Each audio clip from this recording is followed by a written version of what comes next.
3, 2, 1.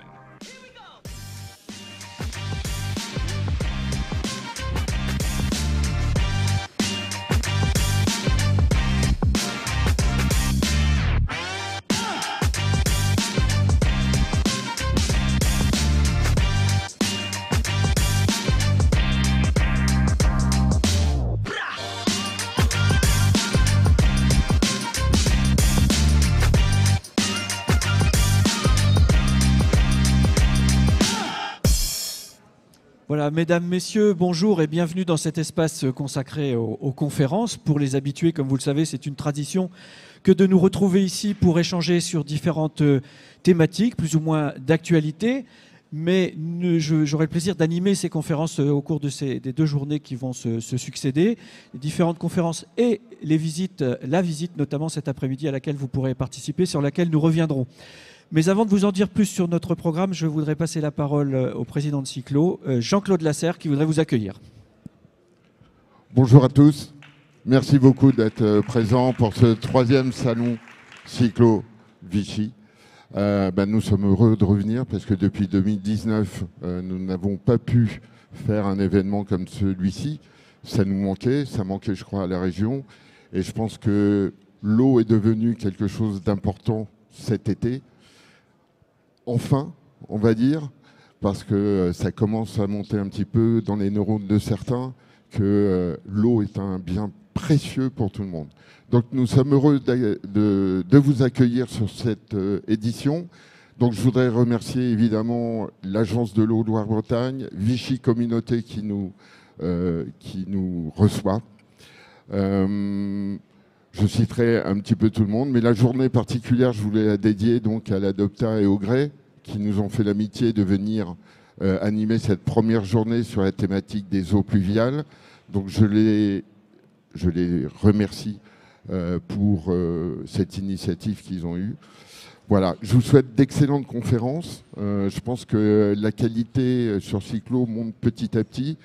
Et je pense que le programme de toute la journée, malgré le temps, et je suis sûr qu'il y aura du soleil cet après-midi pour la visite, sera au rendez-vous. En tout cas, belle journée, belle conférence et à très bientôt.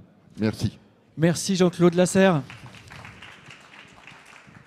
Alors, sans transition, comme Jean-Claude Lasserre vient de vous le rappeler, la thématique sera effectivement nettement orientée sur les eaux pluviales et nous allons commencer sans autre transition avec la notion d'aménagement et comment aménager en composant avec ces eaux pluviales, avec le sous-titre qui a d'autant plus d'importance dans cette réflexion et dans cette approche. Changeons de vision et osons le changement. C'est ce que nous allons essayer de discuter ensemble avec les invités que je vais vous présenter dans un instant. Il s'agira d'une conférence donc, qui est organisée en collaboration avec l'association Adopta et le Grès, comme cela vient d'être dit. Elle sera scindée en 2 sessions, suivies à chaque fois d'une séquence de questions-réponses à laquelle vous pourrez participer, contribuer à travers vos témoignages, vos questions. Nous y reviendrons. Je voudrais, sans plus attendre, vous citer les 3 premiers invités, à savoir Élodie Brelot, qui est directrice du Grès, Charlotte Caron, qui est co-directrice du Centre permanent d'initiative pour l'environnement, le CPIE, des Monts du Pilat, et par ailleurs formatrice et accompagnatrice du changement au sein de la structure Covalence. Et enfin, Diane de Boën, qui est architecte conseiller au Conseil d'architecture, d'urbanisme et d'environnement, au CAUE du Puy-de-Dôme, en lien avec l'atelier Ville perméable. Voilà pour nos 3 premiers intervenants. Et je vais donc inviter à me rejoindre sur scène Madame Brelot, qui va vous planter en quelque sorte le décor à travers quelques commentaires qu'elle va nous faire. Alors certains nous diront que le bien fondé et la pertinence des solutions de gestion des eaux pluviales à la source ne sont plus à démontrer. Et cela fait plus de 20 ou 30 ans que l'on sait que ces solutions à mettre en œuvre aujourd'hui sont la déconnexion, le ralentissement et l'infiltration des eaux pluviales au plus près de là où elles touchent le sol, et que ces solutions présentent de nombreux avantages, y compris pour l'aménagement et la qualité du cadre de vie. Et pour autant, comme nous le savons, les solutions historiques du tout tuyau ont la peau dure, et l'idée que l'ingénieur hydraulicien s'en chargera aussi, eh bien, nous verrons comment changer nos façons de faire, comment changer de paradigme en la matière, Et probablement tout d'abord en comprenant un peu mieux les freins, les clés du changement et en mobilisant les acteurs potentiels. Je ne vous en dis pas plus en termes d'introduction puisque nos 2 premiers invités vont s'en charger un peu plus avant. Moi, j'ai invité Jean-Jacques à venir avec moi parce que c'est quand même Adopta et Grey et on introduit ça ensemble. Absolument. Ça marche? Ouais, le micro marche? Ouais. Voilà. Oui, vous dire la satisfaction d'être parmi vous, bien évidemment, mais aussi rappeler que on a aussi tenu une réunion hier des animateurs francophones, donc le réseau francophone des animateurs territoriaux au Pluvial, hier, en parallèle de Cyclo, voilà, donc, et qu'on prolonge aujourd'hui dans Cyclo. Et pour nous, c'est important de faire ce parallèle de cette, j'allais dire, cette passerelle entre les deux. Alors pourquoi un réseau? Eh bien, parce que j'ai pris pour habitude de dire en matière de gestion des eaux pluviales, il ne faut plus de tuyaux, mais il faut du réseau. Voilà. Je me permets de le dire et de le redire, c'est pour moi absolument essentiel. Et donc de mettre justement en réseau tous ces animateurs, de façon à ce qu'ils puissent se connaître, communiquer ensemble, partager leurs expériences, leurs doutes, leurs questions, etc. C'est absolument fondamental. Mais c'est qu'un point de départ, j'allais dire. Le réseau doit aussi créer réseau territorialement. Voilà, donc ça doit se démultiplier sur chacun des territoires de façon à animer, et c'est ce qu'on va essayer de démontrer dans cet atelier, de montrer que tout le monde est concerné par les eaux pluviales. Voilà. C'est ça. Et donc on est très heureux d'être là tous les deux dans le cadre de l'animation de ce réseau qui se fait avec le soutien du ministère de la Transition écologique dans le cadre notamment de son plan eau pluviale, avec le soutien des agences de l'eau et en partenariat avec le CEREMA. Donc on fait déjà réseau en fait, hein, avec plein de partenaires. Ça fonctionne ça? Oui. Alors on vous a donné les éléments généraux là, qui motivent notre réunion sur osons changer, comment accompagner ce changement. J'aime bien utiliser cette première illustration parce qu'eux aussi ils gèrent l'eau. Et les Shadocks, ils pompent, ils ont toujours pompé, ils continuent à pomper. Et en fait, on sait depuis... Ah oui, ils l'ont là, oui. C'est bon, c'est bon. La technique suit. Ah ben merde alors, ça démarre bien. Donc tu parlais des Shadocks. Les Shadocks, ils pompent. Et en fait, ça fait déjà effectivement 20 ans, 30 ans qu'on sait qu'on doit gérer les eaux pluviales à la source, qu'on doit revenir à des solutions plus décentralisées, qu'on peut utiliser l'efficacité de la nature pour gérer ces eaux pluviales. Et pourtant, on continue à faire souvent des solutions techniques avec des tuyaux. On sait aussi, enfin on ne sait pas, mais globalement, on confie à l'ingénieur la gestion de l'eau une fois que le projet est bâti. Et c'est là en fait un des freins et un des leviers qu'on doit utiliser pour faire évoluer nos pratiques. Pour repositionner un peu l'enjeu, en gros, les villes, elles ont été conçues comme des entonnoirs. L'objectif, c'était d'évacuer ces eaux pluviales le plus vite et le plus loin possible. Et on a ainsi imperméabilisé, concentrer les flux d'eau, concentrer les flux de pollution pour tout rejeter à l'aval le plus rapidement possible. Pour continuer dans l'illustration un peu culinaire, l'objectif, c'est pas d'aller vers la passoire, mais c'est plutôt d'aller vers l'éponge. Pourquoi l'éponge? Parce que l'éponge, finalement, elle capte l'eau. Quand il y en a trop, l'eau, elle va passer en dessous. Mais quand elle la capte, elle la met au service de la ville, elle la met au service de la végétation, elle la met au service de l'évaporation et de l'évapotranspiration, et elle la met au service de ses habitants. Donc l'idée, c'est de passer d'une solution dure d'entonnoir à une solution douce d'éponge. Et je trouve que l'image, j'espère qu'elle vous accompagnera. On veut faire des villes éponges, on veut faire des villes perméables, et c'est ça qu'il faut qu'on fasse. Il faut passer du concentré au déconcentré. Aussi. Et du coup, la question, c'est comment on change, alors que ça fait très longtemps qu'on sait comment on change. Et là, il y a toute une stratégie et des connaissances que l'on doit mobiliser d'accompagnement au changement. Parce que si on y va en frontal, comme je sais bien le faire, eh bien finalement, ça n'avance pas, ça ne bouge pas. Et puis aussi, on a besoin de faire un pas de côté, et c'est le titre de notre atelier. On parle plus d'aménagement au regard de la gestion de l'eau que de gestion de l'eau dans le cadre de l'aménagement. D'où nos deux intervenantes qui suivent, vraiment sur comment accompagner ce changement, quelles sont les clés et les leviers, et quel est le regard des acteurs de l'aménagement, comment l'eau pluviale peut trouver sa place et être une vraie ressource pour nous tous. Voilà ce que je voulais dire en introduction. Merci beaucoup, Merci Madame beaucoup. Brelot et Monsieur Hérin. Madame Brelot, que nous retrouverons dans la deuxième séquence des interventions dont je vous parlais, non sans avoir entendu, comme vous venez de l'indiquer, nos deux premières invitées, deux premières présentations qui nous sont proposées par Charlotte Caron et Diane de Boën dans un instant. Pour commencer, effectivement, Charlotte Caron, co-directrice du CPIE des Monts du Pilat, par ailleurs formatrice et accompagnatrice du changement au sein de la structure Covalence dont je parlais tout à l'heure. Covalence qui accompagne les collectivités, les entreprises, les associations dans le cadre de la conception, de l'adoption et de l'adaptation et de l'évolution de leurs projets qui concernent la transition écologique. Et donc après un peu de théorie, Madame Caron, si vous le voulez bien, et d'un retour d'expérience que vous nous proposerez une mise en perspective avec les problématiques de gestion de l'eau en ville. Merci pour cette première présentation de la journée et de l'édition Vichy 2022. Mais quelle pression. Voilà, la tâche est lourde. Est-ce que vous m'entendez bien là? On vous entend. Eh bien bonjour. Donc en effet, je suis Charlotte Caron et je suis là avec deux casquettes. Je précise pourquoi, pour vous informer. Parlez bien dans le micro. Pour voilà. vous informer Merci. un peu, c'est mieux, hein, pour vous informer de là où je parle. Donc je suis co-directrice d'un centre permanent d'initiative pour l'environnement qui m'amène à être au contact vraiment sur le terrain. Et avec ma casquette d'entrepreneur du changement, qui fait de moi une facilitatrice du changement, une accompagnatrice et une formatrice aux questions du changement. Aujourd'hui, on est là pour parler, en effet, gestion intégrée des eaux pluviales et accompagnement du changement. Élodie vient de le dire, les solutions sont connues, sont testées, sont même éprouvées. Il y a même une visite cet après-midi dans Vichy pour montrer à quel point ça fonctionne. Mais il y a un mais. Il y a un mais, il y a un frein. Donc on va essayer de lever quelques clés sur le pourquoi. Le pourquoi ça freine, pourquoi on a des shadocks qui continuent à pomper et que ça n'avance pas plus que ça. Je vais pouvoir, j'ai que 15 minutes, je vais essayer de m'appliquer à vous dire le plus possible. Au mieux. Une des réponses que je peux vous apporter, merci. Une des réponses que je peux vous apporter, c'est qu'en effet, pour atteindre ces objectifs-là de gestion intégrée des eaux pluviales, de normalisation, je vais y arriver avec mon micro promis.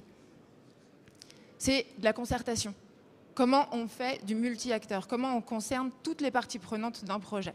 Comment on les implique? Comment on travaille ensemble?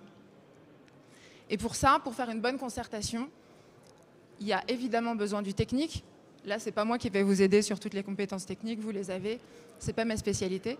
Moi, je vais vous parler du facteur humain, de l'intégration du facteur humain, des mécaniques humaines et des enjeux humains. Hop. Je vais essayer de m'en sortir avec ça. Ok. Quand on a un projet d'aménagement, il va bien falloir qu'on mette plein de gens autour de la table. Ça concerne en effet des experts, ça va concerner des habitants, ça va concerner des collectivités, des ingénieurs. Et la question, c'est comment on arrive tous ensemble à avancer? Comment on arrive à faire du commun, au final, pour pérenniser, pour ancrer durablement le projet qu'on va mettre en place? Pour ça, il y a des conditions favorables au changement. Donc on va pouvoir les regarder, je vous ai fait des petits dessins. D'habitude, je fais que sur paperboard. Je fais un effort pour vous. Les conditions du changement, et ce qui vont favoriser ces conditions-là, c'est par exemple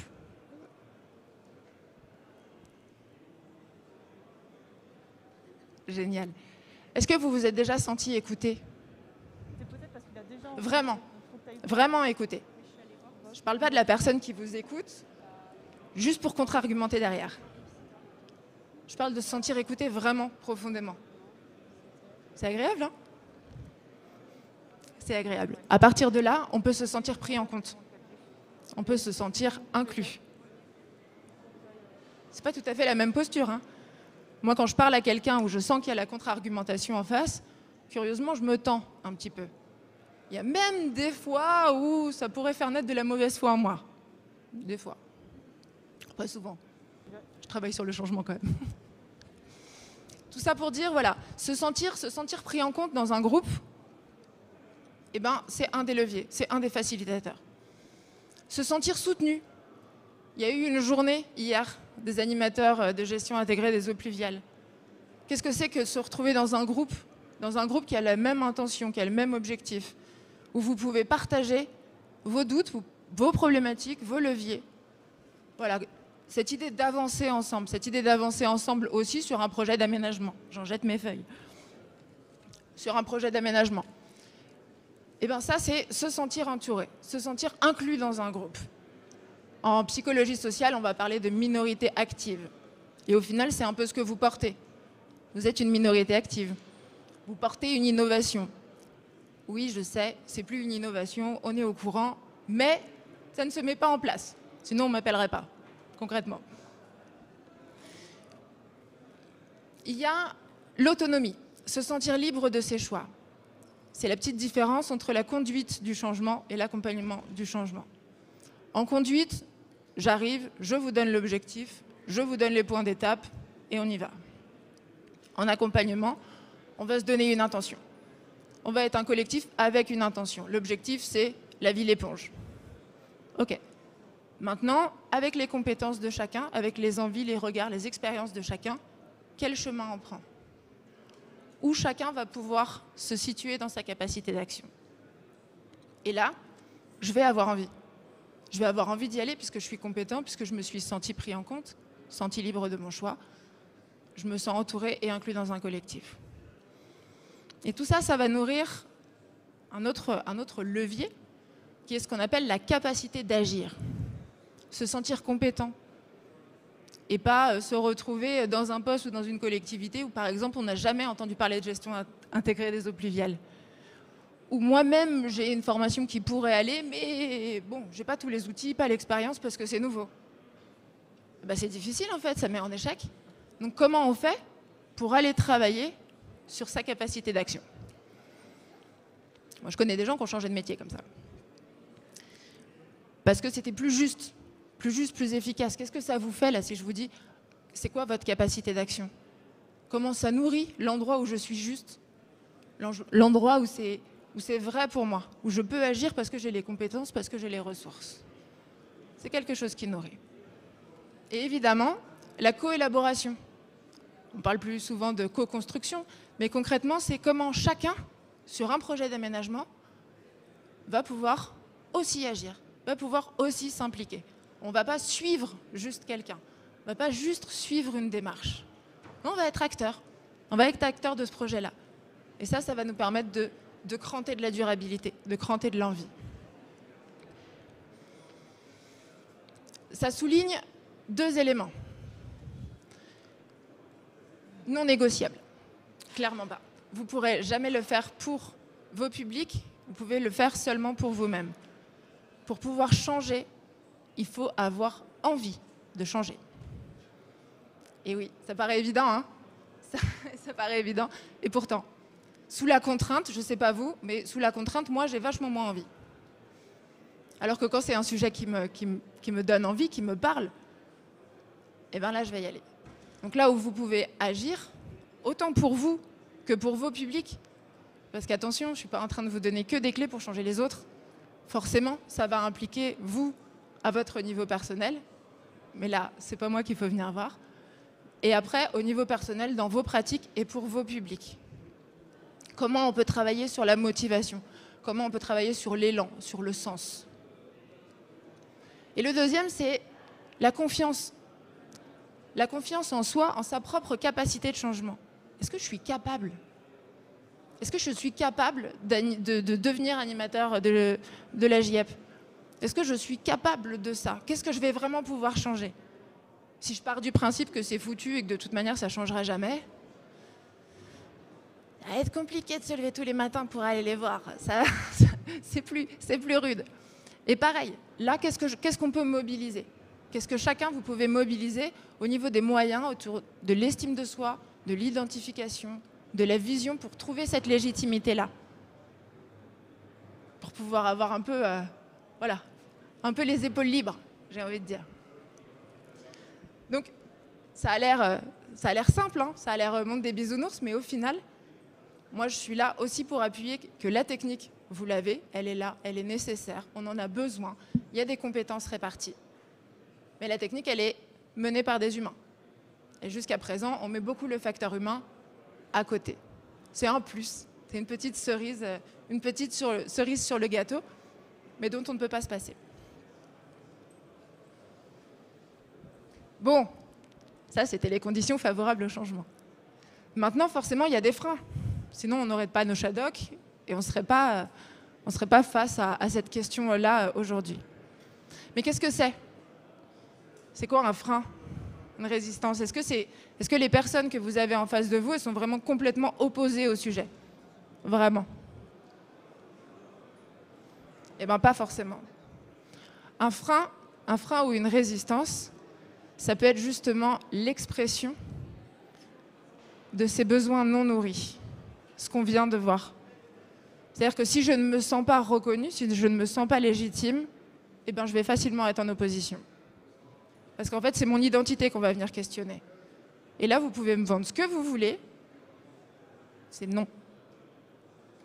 Donc là, on est bien arrivé au bout de ce processus-là, de juste la technique. On est obligé d'intégrer le facteur humain.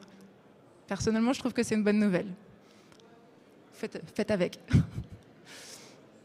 Mais concrètement, ce que je veux dire par là, c'est que les freins et les résistances, ce ne sont pas forcément des oppositions franches à vos projets.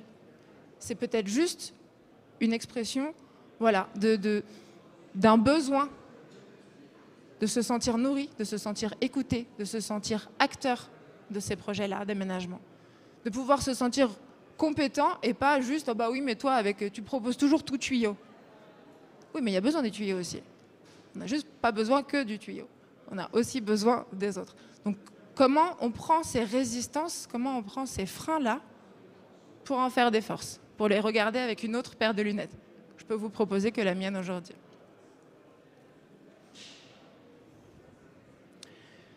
Donc, concrètement, comment on peut faire tout ça?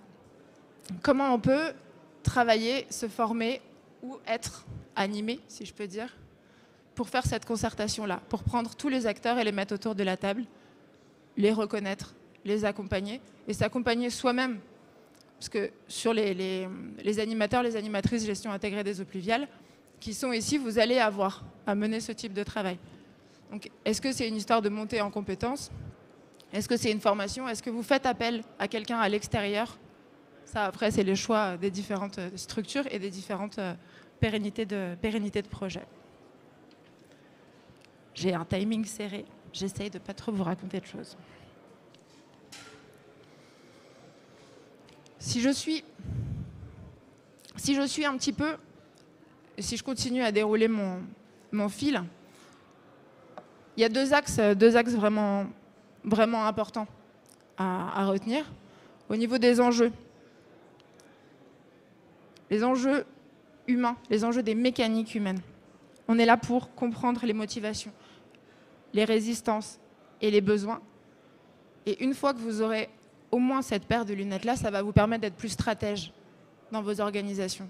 Ça va vous permettre d'être efficace, puisque vous allez faire en collectif, en commun, avec des expériences différentes, des compétences différentes. C'est et du technique et du facteur humain. Je ne peux qu'appuyer là-dessus. On ne peut pas faire l'un sans l'autre aujourd'hui. C'est ma paire de lunettes, encore une fois, vous en faites ce que vous voulez. Vous pouvez l'acheter à la sortie de la salle.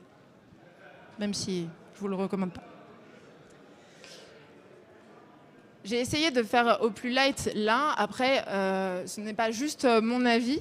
Il y a des modèles transthéoriques issus de la psychiatrie, de la psychologie, de la sociologie des sciences humaines. On va parler de la courbe du deuil pour les changements de métier, les changements de sens par rapport à certains métiers. Je pense à certains chargés de mission qui se sont engagés sur cette voie-là pour préserver la qualité de l'eau et qui aujourd'hui doivent s'occuper de la quantité d'eau. Ça a l'air de rien pour certains, mais pour d'autres, c'est quand même un deuil de métier. Ce n'était pas la motivation première. Donc, on va pouvoir parler de la courbe du deuil pour faire le deuil de certaines de nos pratiques et ouvrir sur d'autres. On va pouvoir parler des étapes du changement, du modèle transthéorique de Prochaska et Di Clemente. À quel moment je me rends compte d'une nouvelle pratique qui est possible? À quel moment je vais la discuter? À quel moment je vais être prêt à l'action, prêt à passer quelque part? Et de quoi je vais avoir besoin pour ce passage à l'action? Et comment, une fois que je suis passée à l'action, je vais avoir besoin de soutien et de maintien. Je ne sais pas s'il y a des fumeurs ou des gens qui ont essayé d'arrêter de fumer dans la salle. Le changement, ce n'est que des boucles de rétroaction. On fait un test, on arrête de fumer 3 mois, on rechute, on revient. C'est pas grave. C'est les mécaniques, ça fait partie de la mécanique humaine. On avance avec nos erreurs et on apprend de ces erreurs-là. Concrètement, on fait comment ? Moi, j'ai plusieurs pistes à vous proposer là. Il y a en effet commencé à intégrer par des formations, par des ateliers, par des lectures qu'on peut vous proposer, en tout cas chez Covalence, pour monter en compétences sur l'accompagnement de changement, sur ces notions de sciences humaines et de psychologie sociale, pour éclairer vos métiers. Et après, je suis aussi co-directrice du CPIE des Monts du Pilat. On est 77 en France. Dans chaque CPIE, il y a des personnes qui sont compétentes sur les enjeux de l'eau et qui sont à même d'animer des concertations. On travaille avec l'Agence de l'eau Loire-Bretagne depuis plus de 15 ans, aussi pour faire avancer ces questions sur les territoires. Après, le réseau est en train de se former à l'accompagnement des changements parce que de la même manière, on a fait un deuil de métier. On a arrêté de faire de l'expertise descendante et on accompagne nos publics à changer de pratique. J'ai envie de vous laisser sur une question ouverte. Et ma question est, qu'est-ce qu'on fait? Quelles organisations humaines pour demain, pour intégrer la gestion des eaux pluviales et en faire une norme? De quoi on a envie? Voilà pour moi. Merci à vous, Charlotte Caron, pour cette entrée en matière. Quelques rappels intéressants et valables en d'autres situations, mais qui, vous l'avez démontré, ont une importance particulière pour le sujet qui nous intéresse.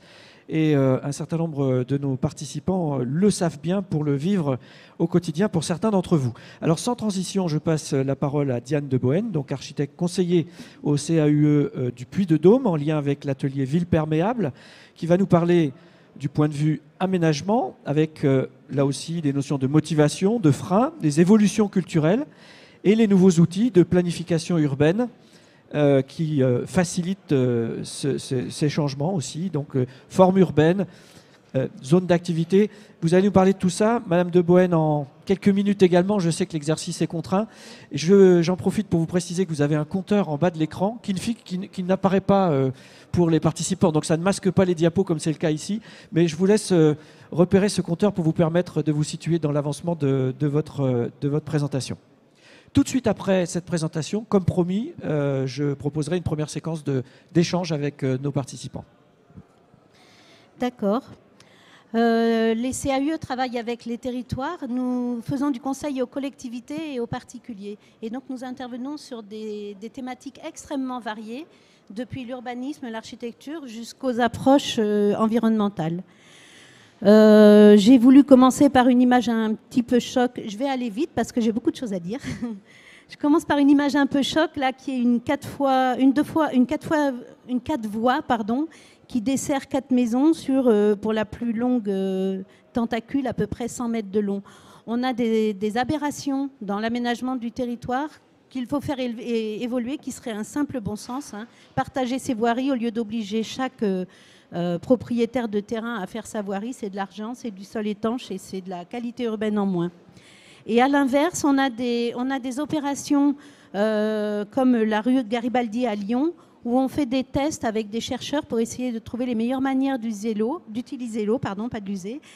Et là, on a récupéré la partie d'un ancien passage souterrain, un PSGR, je crois, passage souterrain à gabarit réduit, pour stocker de l'eau et alimenter, quand il le faut, la végétation pour qu'elle joue son rôle de pondérateur d'îlot de fraîcheur. Alors pour moi, la question de l'eau de pluie, elle se situe de façon reliée avec toutes les problématiques de la ville et de l'aménagement de l'espace, et notamment avec la gestion de la ville en lien avec ses abords et son environnement. Les exemples que je vais vous montrer, là c'est l'agglomération de Clermont. Et tous les exemples viennent de mon lieu de travail. Je suis désolée pour l'allier, ça sera très clermontois ma présentation. Et donc on voit sur cette première photo l'importance de la relation de la ville avec les terrains alentours, la chaîne des puits, les milieux naturels du parc des volcans d'Auvergne ou les zones de production de la plaine de Limagne, production agricole intense. On voit que la végétation continue traverse la ville et gérer l'eau, c'est aussi gérer la biodiversité et les réseaux et les continuités en fait, de sols étanches, de milieux plantés et tout ce qui fait biodiversité. On se rend compte quand on affiche les protections naturalistes dans les documents d'urbanisme que les continuités biologiques, écologiques contournent la ville et y pénètrent assez peu. La loi Grenelle, la loi ENE de 2009, a bouleversé la façon d'aborder la biodiversité et de l'intégrer dans la gestion de l'urbanisme, après la loi SRU qui avait déjà fait un grand pas. Et toutes ces évolutions législatives sont une grande aide pour aller vers plus de cohérence des politiques publiques. Je terminerai par le ZAN tout à l'heure. Je vais rester sur la loi ENE et la trame verte et bleue pour l'instant. Et donc, dans les PLU, désormais, entre ces périphéries qui sont vivantes, on peut gérer, comme ici dans le PLU de Clermont, une OAP, une orientation d'aménagement et de programmation thématique, ici sur les continuités écologiques et la trame verte et bleue, où on essaye de tramer et d'introduire des continuités dans la ville qui vont améliorer les fonctionnalités de la nature en ville et son rôle social au passage.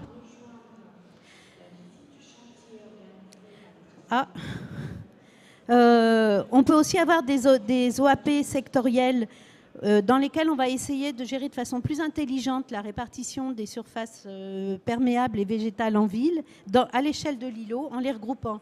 Si on a une approche par outil quantitatif, ce qui se fait très souvent en fait dans les services sectoriels, on peut éclater les surfaces perméables de la ville en une multitude de petites surfaces de 1 ou 2 mètres carrés où on aura un bout de gazon, une ou deux plantes un peu pauvres, alors qu'on devrait beaucoup plus les gérer dans un rapport entre les espaces publics, les espaces privés, la partie bâtie et des regroupements de végétation qui peuvent être vraiment plantés et apporter un confort thermique et une qualité paysagère aux abords. Après, ici, on est sur un bassin d'orage en périphérie de la commune de Beaumont, qui a été aménagé avec le concours d'un paysagiste et avec un forestier, et où le bassin de gestion quantitative en fait, de la rétention d'eau de pluie a été aménagé avec un cordon au bord d'une rivière qui coule en permanence et qui est très très rarement... en fait, qui déborde peu. Cet espace joue très peu sa fonction de rétention d'eau et par contre joue au quotidien sa fonction d'aménagement qualitatif pour les riverains avec un espace de promenade dans la partie haute du bassin et un effet de rafraîchissement là aussi important. Si on descend un peu dans les échelles, ici on est sur la commune de Châteauguay, pardon. Et Châteauguay a une tour au centre du village ancien, depuis laquelle on peut voir, quand on se tourne vers le sud, la rue ancienne avec son bâti très densément groupé autour de la voie principale et une frange assez vivante d'échange entre les parties bâties et habitées et les parties soit naturelles, soit des vignes du côté des pentes, soit des grandes cultures du côté du plateau. Et quand on se tourne à 180 degrés depuis cette terrasse, ce qu'on voit, c'est la nappe pavillonnaire, où là, on n'a pratiquement plus, en tout cas dans les parties, les plus récemment bâties, on voit qu'on n'a pratiquement plus d'arbres qui débordent, qui dépassent le haut des toits. Alors ici, les surfaces perméables sont très éclatées en petites surfaces à l'échelle de chaque maison. On a des problèmes de gonflement-rétractation des sols argileux dans ce secteur qui impactent fortement les possibilités de planter. Et du coup, même si chacun veut avoir sa maison avec son jardin, en fait, on n'est plus du tout en lien avec les espaces naturels ou agricoles. et on a une vraie pauvreté. Là-dedans, on a une multiplication des voiries pour desservir chaque parcelle. Les voies sont longues, les parcelles sont larges, et du coup, il faut faire beaucoup plus de linéaires de voirie pour desservir chaque maison. Du coup, on a fait une petite expérience en comparant deux typologies très contrastées de formes urbaines. Et on va voir à quel point elles ont un impact important sur la qualité urbaine, mais aussi vraiment fortement sur tout ce qui est sol étanche. Ici, on est à Cournon d'Auvergne, c'est une commune c'est la deuxième commune en nombre d'habitants du département. Et on a un petit lotissement dont on m'a dit il n'y a pas très longtemps qu'il a une trentaine d'années. En me promenant sur la rue qui est au nord, là, qu'on voit qui part du rond-point, j'ai pris la photo qui est en haut à gauche, où on voit que ce lotissement qui a 30 ans ne comprend aucun grand arbre. Et ce n'est pas étonnant parce que les bâtiments sont tous à rez-de-chaussée, donc ils occupent presque toute la surface des parcelles. Elles ont 400 mètres carrés, c'est vraiment pas rien, on peut faire bien avec beaucoup moins de surface. Hein. Les maisons sont tellement proches les unes des autres, comme elles se sont étalées sur les parcelles, qu'on a des vraies nuisances en fait, de promiscuité. Et derrière, donc, très peu de végétation, un milieu qui doit chauffer vraiment fortement, une obligation de multiplication des zones étanches, et enfin voilà, un impact à la fois sociétal ou social et environnemental qui est assez désastreux. À l'inverse, ici, c'est un îlot dont on a fait avec une collègue les relevés. On avait relevé 120 hectares à Nancy en 1990. Ça ne change toujours pas. Hein. Ça, c'est une photo aérienne qui est récente et nos relevés sont toujours cohérents. On a des parcelles dont la surface moyenne fait à peu près 500 mètres carrés. Mais le bâti est en bord de rue. Il est à étage. Donc, on a de la maison individuelle, mais en mitoyenneté. On voit la photo de rue en haut à gauche. Comme le bâti est dense, on a des services, du transport en commun, des commerces en rez-de-chaussée, boulangerie, tabac, restaurant. Et en cœur d'îlot, en fait, il y a une sorte de mutualisation du paysage. Depuis chaque maison, on voit ce type d'espace qui sont sur les photos inférieures. La représentation de nos relevés, là, elle illustre les sols étanches. Il aurait sans doute fallu pocher le bâti et la voirie pour avoir une image plus pertinente, mais on se rend compte de la faible étanchéification de ces parcelles. Et si on va plus loin, les chiffres sont cachés sur le côté là par le... Ah non, mais je ne les ai pas mis. En fait, on a une densité à Nancy, si on prend en compte l'ensemble du lotissement, compris la voirie, de 17 logements par hectare. Et donc ça, c'est à Cournon, pardon. Et on a une densité de 26 logements par hectare à Nancy. On a des parcelles plus grandes, on a un cadre de vie qui est incomparablement plus agréable et on est presque au double de densité. Il faut se méfier d'une approche de la densité qui est quantitative parce qu'elle est très trompeuse. En fait, ce qui est important, c'est la qualité des formes urbaines. Et ça demande, pour le faire entendre, de faire évoluer une représentation de ce qu'est la maison individuelle. C'est extrêmement dur de faire évoluer ça.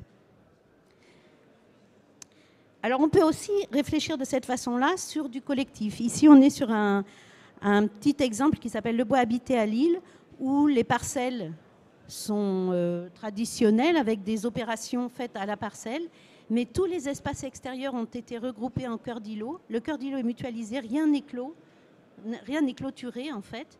Et du coup, ça donne un espace où la végétation peut se déployer et où on a une grande qualité de... D'abord, c'est perméable et on a une grande qualité paysagère et de végétation. Alors, on a fait des petits exemples sur la façon d'envisager la composition de la forme urbaine. Oh, j'ai dû mettre un minuteur. On peut regrouper. Il ne faut pas rester obsédé par l'idée d'un îlot traditionnel avec un front bâti continu. Au contraire, des perméabilités, ça permet de ventiler mieux en été et d'évacuer la chaleur, de faire profiter de la végétation de cœur d'îlot sur les voiries périphériques par tous les passants. Par contre, on a besoin de garder suffisamment de recul entre végétation et bâti pour éviter, pour garder de la lumière et pour éviter les risques d'impact sécheresse sur les fondations. Et cette façon de concevoir la forme urbaine permet de gérer l'évolution dans le temps et la densification dans le temps de ces tissus. On peut surélever, on peut faire une légère extension ou on peut remplacer 2 maisons, par exemple, par un petit collectif. Et ça marche sans gros traumatisme, alors qu'imaginez construire un immeuble de cette sorte dans le lotissement de Cournon, évidemment, on aurait une guerre instantanée. C'est tout simplement pas possible. En fait, ce sont des tissus morts, les tissus mal conçus de maisons individuelles. Après, en centre-ville, comment ça se passe? On a fait faire un relevé par deux étudiants, une année, de toute l'occupation du sol en termes de perméabilité, surface dévolue à la voiture, au fonctionnement automobile, surface perméable et surface plantée. Et en fait, comme il faut que j'aille vite, je n'ai pas pu tout mettre, mais pratiquement toutes les surfaces d'espace extérieur sont des parkings de la voirie. Et même les surfaces jaunes qui sont là-dessus, les sols perméables, sont très souvent des surfaces de stationnement. Donc la ville est abîmée, capturée par la voiture. Il n'y a pas d'espace là pour que les enfants puissent descendre de leur appartement, jouer dans la cour. On n'a quasiment pas d'îlot de fraîcheur. Si on regarde les sols étanches, on voit qu'on a une proportion affligeante de perméabilité.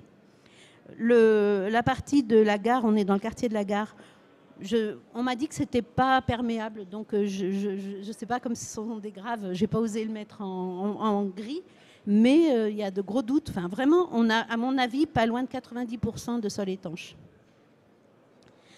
Après, là, je pose des petites questions là-dessus. Comment est-ce qu'on gère les tissus à venir par rapport à la gestion de l'eau? Ici, on est dans un des pôles de vie du pays du Grand Clermont, donc c'est une ville-centre, en fait, d'une Comcom. Le terrain est super bien choisi parce qu'il est tout proche des commerces, de la mairie, de l'école et de la gare. Par contre, il avait plein de défauts. Ce sont des sols argileux avec un espèce de feuilleté qui les rend fragiles au glissement de terrain. Et on a une forte pente. Donc, comment gérer les eaux de pluie dans ce contexte-là? On a eu beaucoup de réunions pendant toute l'élaboration de ce projet. Finalement, le bureau d'études a proposé de faire des noues horizontales qui, en bout de circuit, vont descendre dans une cascade de petits espaces de rétention d'eau. On est un peu à cheval entre de l'avenir et puis de l'ancien, mais ce sont des choses qui évoluent, qui font réfléchir en tout cas tous les acteurs. Et puis alors là, on est vraiment sur une révolution. C'est une zone d'activité qui a été dessinée avec un paysagiste qui, au lieu de vouloir plaquer un réseau très orthogonal de parcelles, comme on sait très bien les gérer dans les zones d'activité, en plus c'est un parc logistique, c'est adapté à la topographie, a suivi les courbes du terrain plutôt que d'aller le martyriser en faisant énormément de terrassement, et a accompagné tout son réseau de voirie, de nous justement, d'espaces de stockage des eaux de pluie. Bon, ça je passe. Après ça, dans la gestion en descendant en échelle, bon voilà une cour oasis, vous en avez sans doute tous entendu parler, donc je passe aussi. Là, j'aimerais bien qu'on réussisse à préserver ça. Je pensais terminer là-dessus, mais on m'a dit d'insister sur cette diapo-là.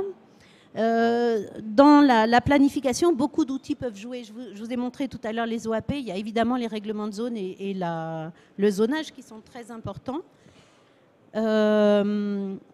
Mais peu importe les outils. En fait, moi, je me méfie beaucoup des outils. Je pense toujours aux stratégies d'abord, et notamment à tout ce qui est transversalité et approche de la complexité. Bon, par contre, si on veut travailler sur les formes urbaines, comment faire? Réduire les linéaires de voirie, donc compacter le bâti, essayer d'avoir des parcelles plus profondes que larges. Et pour ça, il faut faire vraiment évoluer les idées. Améliorer la compacité du bâti aussi en montant. Arrêter de vouloir faire que du bâtiment horizontal à rez-de-chaussée, quoi. Favoriser la juxtaposition des espaces plantés parce que ça rend la ville avenante et que ça permettra de maintenir des habitants en ville alors que sinon tout le monde va aller habiter dans des lotissements en périphérie, surtout après les traumatismes récents là, liés au Covid. Et par contre, il ne faut pas être dogmatique non plus, il faut toujours regarder les situations et savoir s'adapter à chaque situation. Après, protéger ce qui existe, c'est une évidence. Pénaliser les stationnements. Actuellement, on essaye de favoriser ce qui est perméable, mais aussi avoir des coefficients on a un outil qui s'appelle le CBS, le coefficient de biodiversité par surface, qui a pour objectif de maintenir des surfaces perméables et ou plantées à l'échelle de chaque parcelle. Et si on pénalisait les stationnements, au lieu de mesurer, par exemple, pendant longtemps, ce qu'on a codifié, c'était uniquement l'emprise du bâti. Mais ça fait des années que nous, on essaye de dire, mais il faut prendre aussi les stationnements. Et quand on a une emprise de stationnement, pourquoi lui compter qu'un facteur 1, par exemple, de perte de sol perméable? On devrait lui compter un facteur 2. Et on réduirait l'emprise donnée à la voiture pour la redonner aux enfants, aux personnes âgées, enfin à tous les usagers de la ville. Pardon. Et puis anticiper la densification future. Le ZAN arrête les extensions urbaines et impose de retravailler sur la ville. On n'a pas d'autre solution. On ne peut pas continuer à détruire les fonctionnalités écologiques, les terrains agricoles, etc. Et donc, il faut penser, quand on fait du neuf, il faut déjà penser à la façon dont ces tissus pourront évoluer dans l'avenir pour accueillir plus de bâtis. Voilà. Et finalement, il faut dépasser la réflexion à l'échelle de la parcelle. Pour faire du projet, la densification, c'est un vrai projet urbain et il faut le penser comme ça. Merci beaucoup, Madame de Boën. On vous remercie par quelques applaudissements également. Nous sommes tous les uns et les autres conscients de la difficulté de l'exercice, comme je l'ai dit, avec la densité d'informations que vous auriez pu nous transmettre. Mais justement, nous avons préservé un instant d'échange. Voilà, c'est ce qui nous permet d'offrir à nos invités, à vos auditeurs, la possibilité de vous poser des questions pour en savoir plus ou pour insister sur tel ou tel point qui vous aura intéressé, tant dans la présentation de Mme Caron que dans celle de Mme de Boën. Donc, la parole est à vous. Une personne est à votre disposition pour vous passer le micro. Voilà, je vous invite à lever la main tout simplement. Merci pour cette première question. Alors, je vais vous proposer, madame, si vous voulez bien, vous avez levé la main et ensuite il y aura une question au premier rang. Je crois que c'est Jean-Jacques Hérin qui avait fait signe également. Je vous laisse juste vous présenter pour qu'on puisse vous situer, et avant de poser votre question et de nous dire peut-être à qui elle s'adresse. Okay. Bonjour, donc je suis Suzanne Hecht, je suis au syndicat de l'Orge dans l'Essonne. Et je suis dans un service d'urbanisme. Et donc la dernière présentation du CAE m'intéresse, notamment les dernières phrases où il faut être exigeant sur le coefficient d'imperméabilisation, coefficient de pleine terre. Donc j'essaie d'intégrer ça dans des PLU des communes qu'on suit. Et quand on dit exigeant, souvent c'est compliqué de savoir quel chiffre il faut mettre. Et notamment, récemment, j'ai demandé à ce qu'il y ait 20% de pleine terre, mais on m'a dit mais c'est trop, on n'y arrivera jamais. Non, on mettra 10. Mais est-ce que c'est assez exigeant de mettre 10% Est-ce qu'il ne faut pas mettre plutôt plus pour en avoir un peu moins, c'est ça ? Voilà. Donc quand vous dites exigeant, pour vous, c'est quoi le seuil, quoi ? Madame de Boën. C'est aussi loin qu'on arrive à aller avec les acteurs. Il faut avancer, donc voilà, on essaye de se faire entendre et de faire accepter ça. Après, l'enjeu, c'est vraiment une question aussi de cohérence et de fonctionnalité. 10% de terre pleine sur rue, par exemple, sur une bande qui ferait 1 mètre ou 2 mètres, j'ai déjà vu ça dans certains collectifs, ça ne sert absolument à rien. Donc, tout dépend aussi de l'endroit où se trouve cette pleine terre, quoi. Voilà. Et puis, oui, c'est une question de projet, quoi. Il n'y a pas que le curseur, il y a aussi, c'est un ensemble. Oui. Après, ça dépend des zones, effectivement. En centre ancien, il n'y en a pas beaucoup de place. Merci, madame, pour cette première question. Donc, Jean-Jacques Hérin qui avait levé la main, et ensuite il y a monsieur qui est ici à droite, sur votre droite, qui va intervenir ensuite. Ouais, donc Jean-Jacques Hérin, Adopta. Moi, ce sera à madame Caron. Moi, j'ai bien apprécié le savoir-faire et le savoir-être. Peut-être que le savoir-être est encore plus important que les deux premiers. À débattre peut-être. Mais il y a un point que j'ai pas entendu, un mot que j'ai pas entendu dans l'accompagnement au changement, et donc le mot peur. Le mot peur n'a pas été évoqué, mais je suppose qu'il est forcément un élément essentiel de la réticence au changement, sinon à la non-volonté de changer.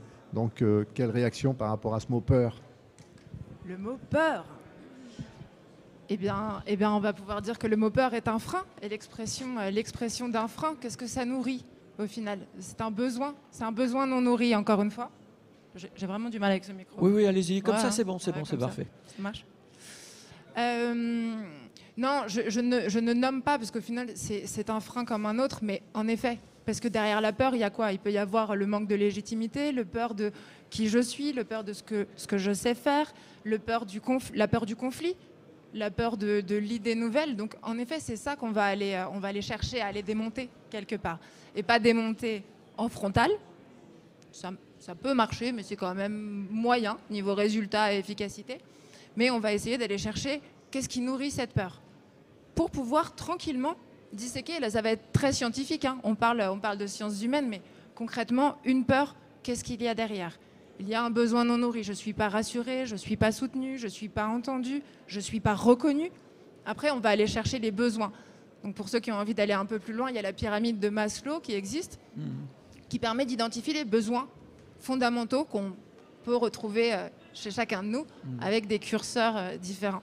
Alors, Madame Caron, pour ne rien vous cacher, je m'étais fait la même réflexion que Jean-Jacques Hérin. Et pour reprendre l'une des images que vous nous avez proposées, j'avais pensé à la peur de l'inconnu. Et je revois le bocal dont s'extrait un poisson qui saute. Mais je me disais, s'il n'y a pas un autre bocal à côté où il pourrait se réceptionner, voilà. Qu'en est-il de, voilà, est-ce qu'il ne faut pas donner à voir aussi des choses qui pourraient rassurer sur le grand saut à faire? Non. Bon, c'est pas nécessaire. Au moins, c'est clair. C'est pas que c'est pas nécessaire. Ce qui est nécessaire, c'est que la personne accompagnée, quand je dis la personne, c'est soit vos publics, soit vous-même, soit les gens avec qui vous avez envie de travailler, il faut pouvoir co-construire cette intention. Donc je ne peux pas dire, à l'arrivée, vous aurez ça. D'accord. Il faut l'imaginer ensemble. Par contre, on peut complètement poser qu'on est dans une situation de confort. Aujourd'hui, j'ai telle pratique, je sais faire, c'est bien. Je suis reconnue, j'ai ma technique, j'ai mon fonctionnement. Forcément, je change de pratique. Ça va être une situation d'inconfort. Voilà, je vais me confronter à d'autres gens, à d'autres problématiques. Donc la peur, elle est là. La peur, elle est comment je vais traverser cette zone-là. Et c'est là où je dis il faut appuyer sur l'accompagnement de l'envie et de la motivation. Parce que c'est où je vais. C'est ça qui va vous permettre de traverser cette zone de confort et de batailler contre la peur. Mais je ne peux pas donner Oui, la destination, décrire la destination finale. Monsieur, je vous laisse vous présenter également. Bonjour, Dominique Pontel, Limoges Métropole. Alors, Mme Caron, j'ai un super sujet d'étude pour vous. On en reparlera. J'adore vos propos. Et en fait, vos derniers propos vont rejoindre ma question à vous, madame. En quelque sorte, vous êtes en train de nous expliquer que l'absence de l'urbaniste au cœur des collectivités est peut-être la raison principale, en réalité, de nos problématiques aujourd'hui. Parce que un élu aujourd'hui, déjà, il faut trouver un élu qui a une vision de son développement spatial, ce qui est déjà difficile en soi à trouver. Et c'est pas méchant quand je dis ça, hein, c'est juste, c'est humain, c'est une réaction assez générale.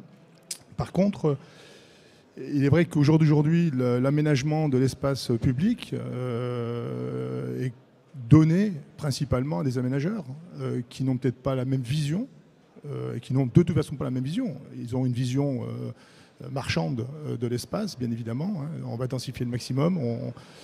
Et puis après, on va avoir toutes ces peurs en fait, qui vont arriver aussi. Peur de ne pas être élu, peur de se tromper dans les services, etc.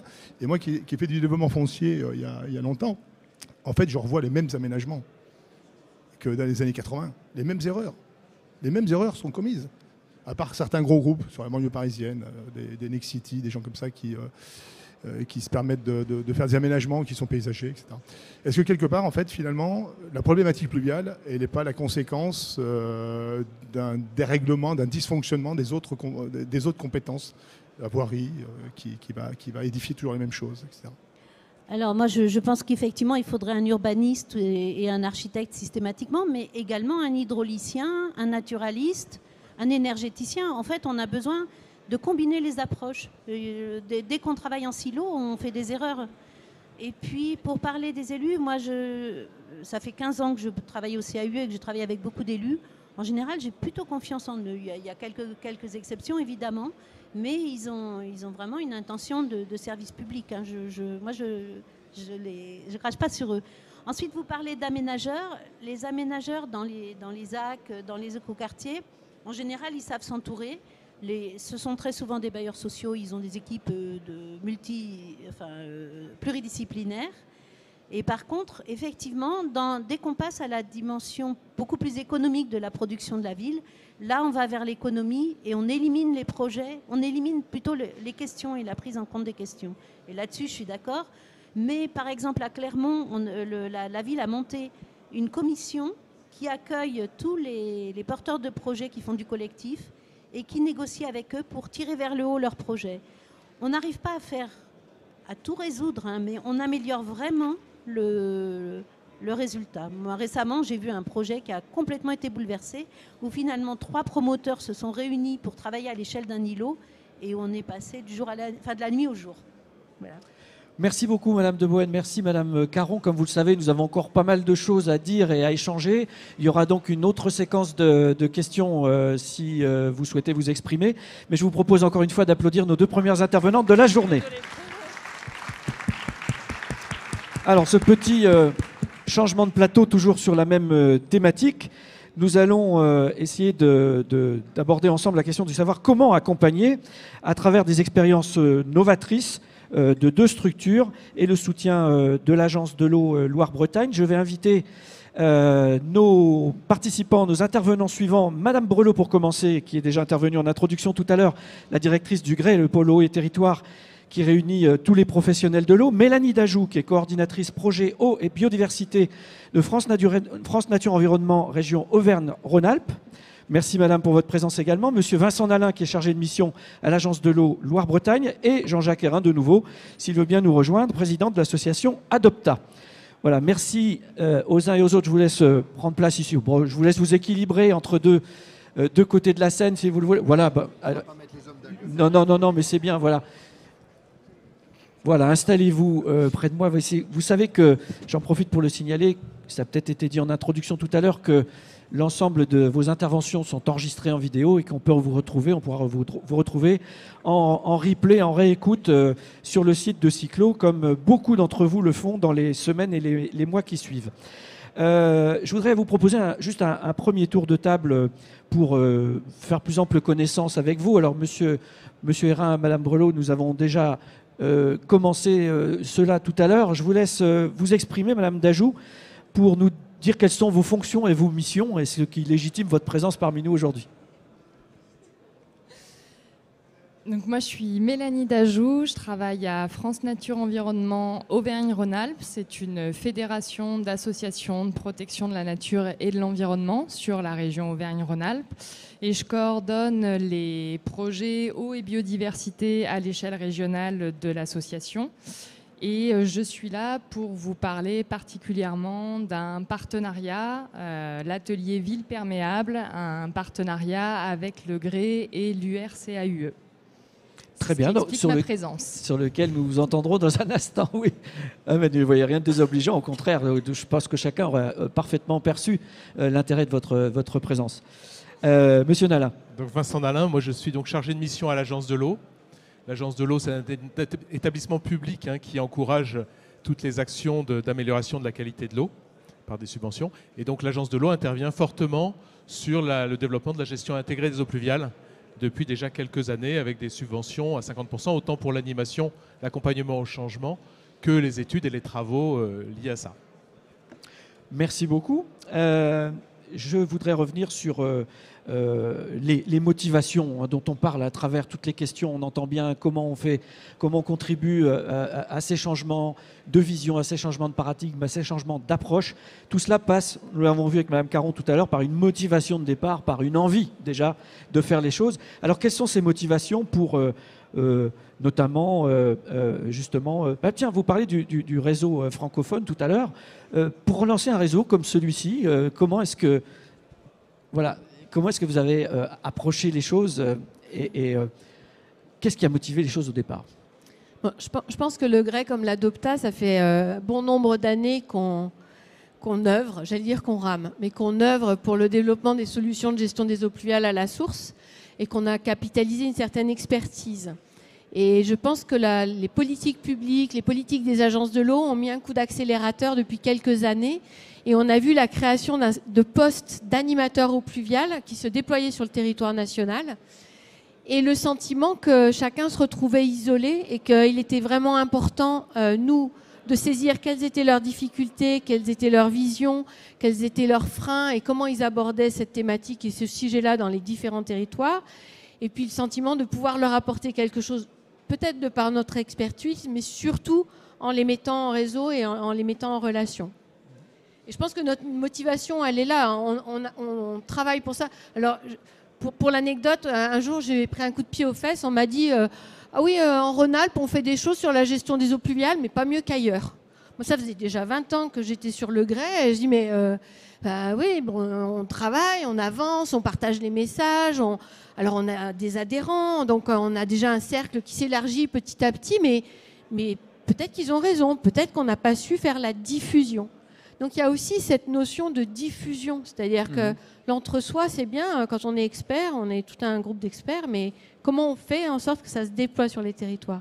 Donc ça fait partie de nos motivations, je pense. Jean-Jacques Hérin, vous confirmez, vous avez peut-être d'autres leviers aussi de motivation au départ? Oui, c'est complètement dans le sens d'Élodie, bien évidemment.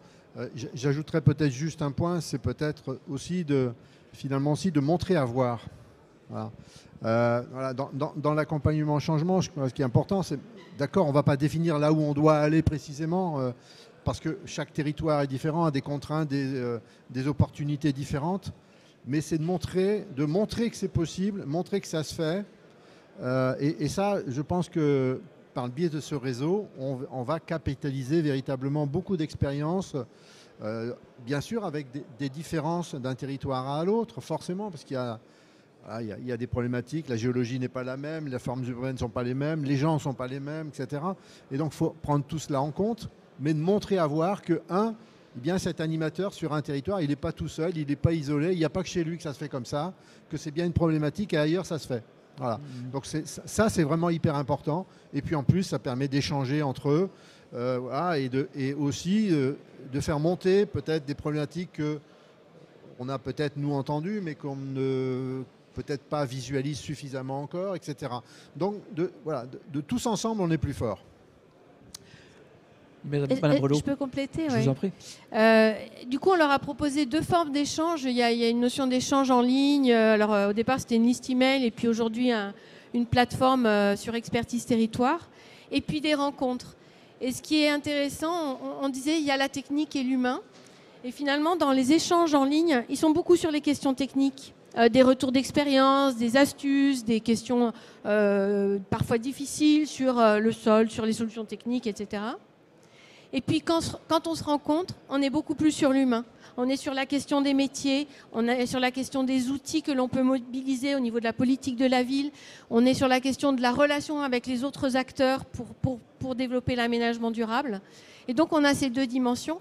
Et quand on se rencontre, je crois que ce que l'on porte et ce que chacun porte dans le réseau, c'est donner envie et donner confiance. Et je me dis, nous on l'a fait comme on l'a ressenti, mais je pense que ces réseaux, c'est une brique extrêmement importante pour accompagner ce changement et donner de la force à chacun d'entre eux quand ils rentrent chez eux. Merci beaucoup, Madame Brelow. Je vais proposer dans un instant, Madame Dajoux, de nous faire part de son retour d'expérience dont vous nous avez parlé en introduction. Mais Monsieur Nalin, juste pour redonner un petit cadre à tout cela, est-ce que vous pourriez nous dire deux mots de manière très synthétique quant aux règles qui sont contenues dans un SDAGE et qui concernent l'aménagement? Parce qu'il existe un certain nombre de règles qui est peut-être intéressant de rappeler en quelques mots. Donc le SDAGE, schéma directeur d'aménagement et de gestion des eaux, ceux qui ne connaissent pas, c'est un document qui encadre la politique de l'eau générale et qui s'impose en compatibilité à toutes les décisions publiques sur l'eau et sur l'urbanisme. Donc c'est vraiment quelque chose qui doit encadrer comment on traite l'eau dans les permis de construire, dans les PLU, dans les SCOT. Et le SDAGE dit clairement, parce que le tuyau ne marche pas, c'est la raison de notre atelier, que tout aménagement doit infiltrer l'eau, sauf sur ces aménagements, sauf impossibilité réglementaire. Donc il n'y a aucun frein réglementaire. Aujourd'hui, le SDAGE Loire-Bretagne dit ça clairement. Il dit même que quand dans les villes aujourd'hui raccordées à un tuyau, si on a des problèmes de débordement, il faut d'abord penser à déconnecter la ville existante, même si j'ai un tuyau à côté. D'accord ? Donc le SDAGE dit clairement ça. Le problème, c'est que le SDAGE dit après, si jamais on ne peut pas, on fait du débit régulé. Et donc, comme les gens ne savent pas, en fait, ce que nous a expliqué, eh ben, ils vont vers la solution majoritairement d'un débit régulé, donc de gros stockage, et on revient vers les tuyaux. Notre problème, et c'est pour ça qu'on a besoin de ces animateurs, dont beaucoup sont là ici, c'est qu'on doit faire gérer l'eau à des gens dont c'est pas le principe de la gestion intégrée, c'est de mettre l'eau dans un aménagement qui ne sert pas à l'eau. C'est-à-dire que j'ai un jardin, je mets l'eau dedans, j'ai une route, je peux mettre l'eau dedans si je n'ai pas de jardin, et éventuellement je peux mettre sur le toit, etc. Et donc ces gens-là, c'est des gens qu'on ne connaît pas, qui sont très nombreux, et donc il y a une énergie folle pour leur dire, vous pouvez utiliser l'eau pour rafraîchir la ville, pour valoriser votre aménagement, et plutôt que la mettre en déchet dans un tuyau qui ne marche pas. Voilà. Donc il y a vraiment une problématique de transmission, d'information, de pédagogie, etc., sur lesquelles nous reviendrons probablement. Madame Dajou, je vous en prie, je vous laisse nous faire part de votre témoignage. Et puis, je le rappelle, il y aura une séquence de questions à l'issue de nos échanges. On essaiera de conserver un temps suffisamment, comment dirais-je, important pour nos invités pour ce faire. Merci. Donc voilà, moi je suis là aujourd'hui pour vous parler de l'atelier Ville Perméable qui regroupe 3 structures, donc le GRÉ, l'Union régionale des CAUE et FNE Auvergne-Rhône-Alpes. Donc je suis ravie d'être ici et de sentir cette impulsion du changement, à la fois auprès des techniciens et des financeurs qui aident à ce changement, donc notamment les agences de l'eau. Et donc nous, on a monté cet atelier Ville Perméable avec le soutien de l'agence de l'eau Rhône-Méditerranée-Corse pour accompagner les collectivités territoriales à s'engager sur cette ville perméable avec des acteurs forts en expertise sur différents domaines. Et en fait, le partenariat qu'on a monté à 3 structures, il se fonde à la fois sur un partage de compétences et un partage de modes de faire qui se retrouvent à être complémentaires pour les collectivités. Donc on a un véritable partage de connaissances entre nous, entre nos 3 structures, avec une acculturation. On s'est formés les uns les autres pour pouvoir accompagner au mieux les collectivités territoriales sur la désimperméabilisation de la ville et sa végétalisation optimale. Donc là-dessus, on a le GRÉ qui nous apporte toutes ses compétences d'ingénierie sur la gestion des eaux pluviales. Et puis, on a les CAUE qui vont nous apporter leur vision sur l'urbanisme et l'architecture durable, et puis la valorisation paysagère que l'on peut faire du développement urbain.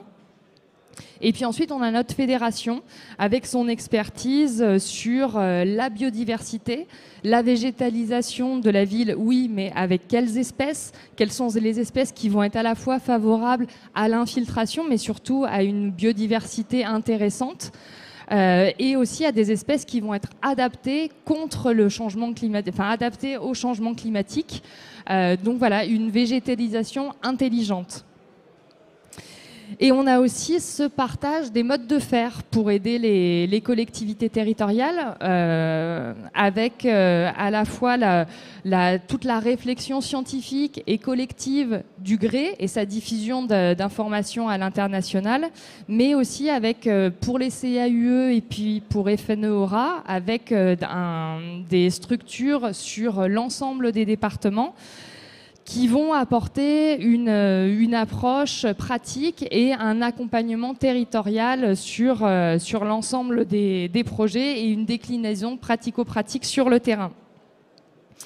Et donc, voilà, cet atelier Ville Perméable est à la disposition des collectivités territoriales, des élus, mais aussi des techniciens pour se faire accompagner dans le cadre d'ateliers multi-acteurs, dans le cadre de projets spécifiques sur les territoires.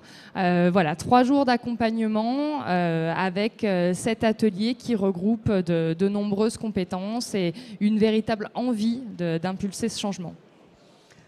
Merci beaucoup. Et le territoire, c'est région Auvergne-Rhône-Alpes ou c'est... Parce que Loire-Bretagne a une bonne partie Auvergne. Tout à fait. Donc là, vous avez de la chance, on a structuré l'atelier ville perméable, on a mis en place toute la méthode, toute la dynamique qui est prête maintenant à être également impulsée sur le volet Loire-Bretagne, puisqu'en effet, il y a des CAUE et des structures FNE sur les départements de l'Auvergne. Enfin, ex-Auvergne. Donc une expérience dont va bientôt pouvoir profiter le bassin voisin. Parce que c'est beaucoup Rhône-Alpes, alors Bien sûr. voulais dire qu'il y a Auvergne-Rhône-Alpes maintenant. Oui.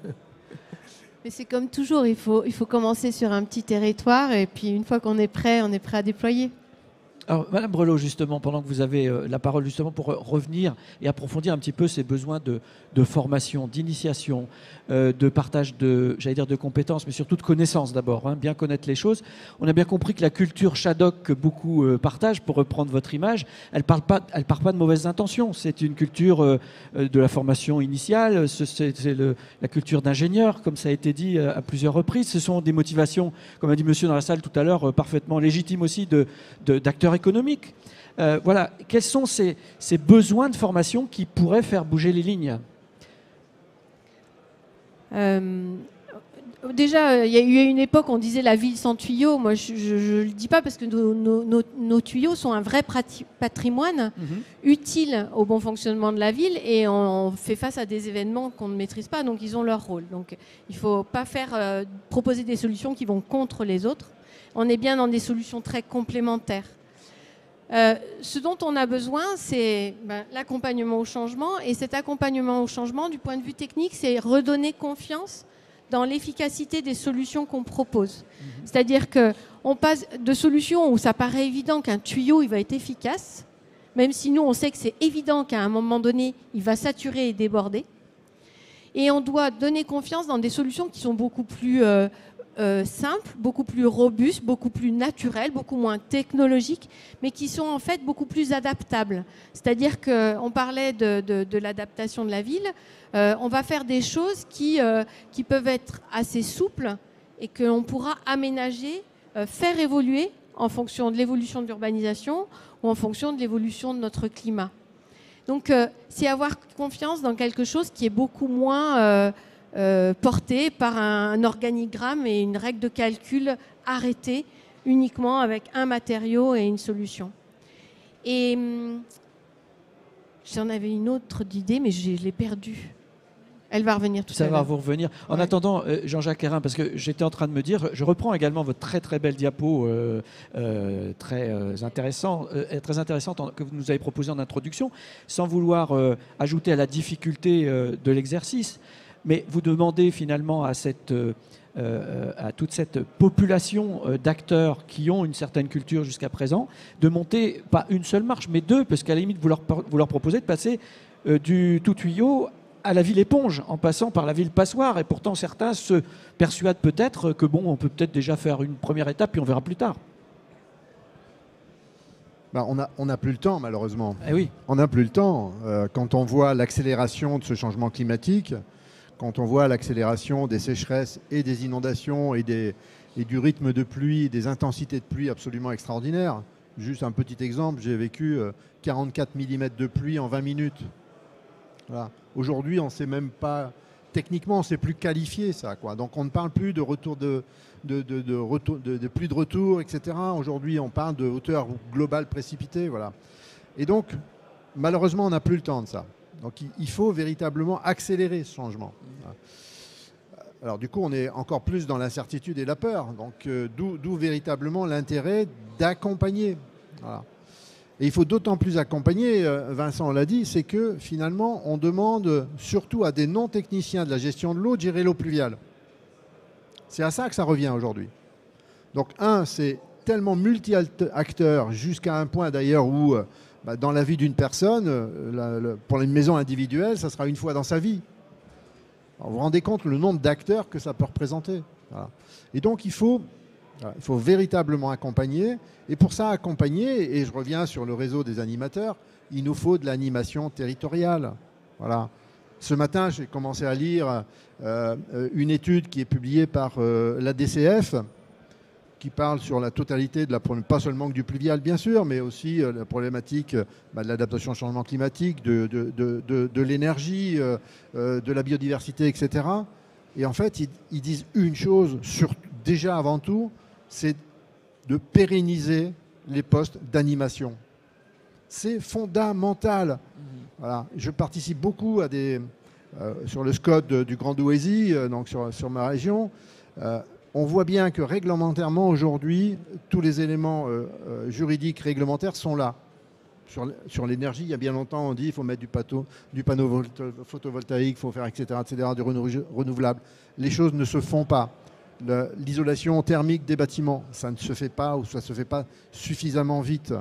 Ce qui manque, la technique, on l'a. On a même parfois l'argent. Il manque le fait qu'à un moment donné, il y ait quelqu'un qui empêche de tourner en rond. Voilà. Un poste d'animation sur un territoire, c'est 50, 60 000, 70 000 euros. Qu'est-ce que c'est que 50, 70, 80 000 euros par rapport aux millions d'euros qui sont en jeu? Voilà. Notre problématique, elle est là. Il y a un mot que je ne supporte pas, c'est la charge salariale. Il n'y a pas de charge salariale, c'est de l'investissement. Voilà. On investit grâce à l'humain, on investit, etc. Et donc, c'est absolument essentiel, cet accompagnement. Voilà. Quand on ne sait pas faire, eh bien, on accompagne pour pouvoir faire. Hein. C'est fondamental. Voilà. Et donc, il faut véritablement lutter contre... il faut réduire les coûts de fonctionnement. Quoi. Le fonctionnement, il faut le réduire parce que comme ça, on pourra plus investir. Mais non, l'investissement commence par, justement, l'investissement humain. Et notamment l'animation. Et notamment l'animation. Mmh. Merci Jean-Jacques Hérin. Madame Brelot, vous avez retrouvé le fil de votre idée. Parce que je parlais de solutions adaptables, il y a un autre élément, c'est le droit à l'erreur. Et on parlait de confiance. Le droit à l'erreur, il est fondamental. Et dans nos solutions qui sont fondées sur la nature, parfois, on a des dimensionnements qui peuvent interroger. On peut s'inquiéter du fait que ça fonctionne, que ça ne se colmate pas, que ça ne déborde pas. Le droit à l'erreur. Il est d'autant plus nécessaire parce que pour innover ou pour expérimenter, on n'a pas une garantie de l'efficacité. Ou en tout cas, si nous, on l'a, il faut que les personnes qui décident autour de nous assument qu'ils ne l'ont pas, mais qu'ils le font quand même, qu'ils le testent quand même. Et ça, c'est fondamental pour innover, expérimenter et donner confiance. Donc c'est ça qu'il faut qu'on apprenne aussi, le droit à l'erreur.